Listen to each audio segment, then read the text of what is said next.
All right, our next number. 3.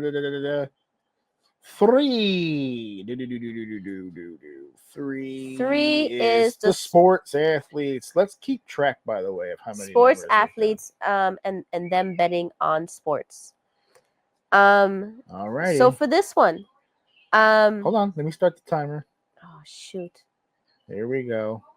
Go ahead. So for this one, clearly I'm not a big sports fan as you. But I was trying to look into it, and it said a total of 34 people were arrested as a result of a year-long investigation covering 11 states and involving tens of millions. How many people did it say? Dollars. 34 people. Yes, that's the correct number. You know what I mean? And the thing is that, okay, we have had some scandals in the past. Mm-hmm. You know, like you had, even far back as like 1919, you had the Black Sox scandal. Then you had the point shaving in 1951. Then you had the Pete Rose ban in 1989. That's the biggest example. But you didn't start getting a lot till the 2000s, till it became legal to bet online and all these other places. And a big chunk of the sports that's doing the most damage, I feel like, is the NBA. Yeah, you have like one or two people in the NFL, which was the Calvin Ridley and the Detroit Lions players, but that's rest. Football. Yeah. What did I say? Football? You said basketball, but then you named the Detroit Lions. No. I said that most of them have been basketball, although you have two examples in the NFL. Okay. You know, but a majority of them have been in basketball. It's the easiest game to fix. But it's not only that.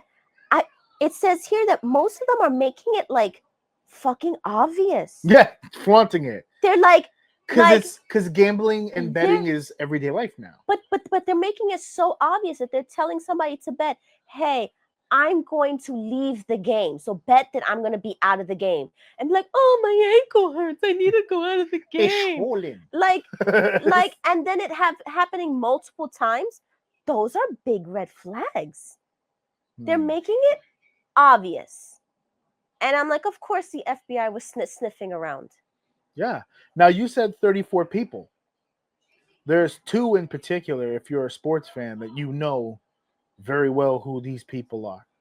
One of which is, a Hall of Famer, right? Chauncey Billups, Terry Rose. Oh my God, I always fuck his name up. Rozier. Mm-hmm. And we're not going to sit here. We only have a few minutes to go over all of the stuff that the people were in trouble for, aside from just the betting. But the actual charges, like for Chauncey Billups, wire fraud, conspiracy, and money laundering conspiracy. Billups was allegedly involved in a high-stakes underground poker ring tied to New York crime families. Prosecutors claim he lured victims into getting into rigged games using hidden cameras, contact lenses, and X-ray tables to cheat players out of large sums. X-ray tables? The FBI described the operation as part of a broader mafia-backed scheme involving over 30 arrests across 11 states. Terry was charged with conspiracy to commit sports betting fraud. He's accused of manipulating his performance at a March 2023 game while playing for the Charlotte Hornets to benefit bets placed by associates. The FBI claims Rozier conspired with friends to profit from inside knowledge of performance rigging. He had previously been investigated but not charged until this federal indictment. It's the easiest sport to cheat. We have, I don't know if you mentioned it in those incidences that you brought up, Tim Donaghy, who was the referee, who did a whole documentary, I think it was on Netflix, of how him and referees specifically rigged games and controlled games. Where it's just like the story of Allen Iverson getting in a referee's face, and they said, "Oh, really? Okay, cool." So the next game, they called penalties on them all game. So it's one of those things, right? Time's up. But it's sports betting is an easy thing to do now. Easy thing to do. And it took them. It's a year-long investigation. It took a year after it happened, because it happened between 2023 to 2024. Yeah.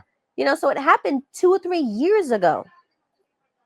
Well, the thing is that especially when it comes to like the FBI, I think Shaq said it the best. Shaq spoke on that topic on his show not too long ago. He said if the feds come knocking on your door, they have something. They wait. they wait. They have no problem waiting until they have something that will stick. So right now there's just charges, and the 2 guys I think have been released on bond, but this is a big problem for them. It is. And you guys got to be careful out there with all this betting. And I could have sworn that when they made this into law, they stated you can do it, your family can do it, No. any friends of yours can do it. Yeah. So how the hell are they still insane. getting it done with people insane. they really don't trust? I don't know. It's insane.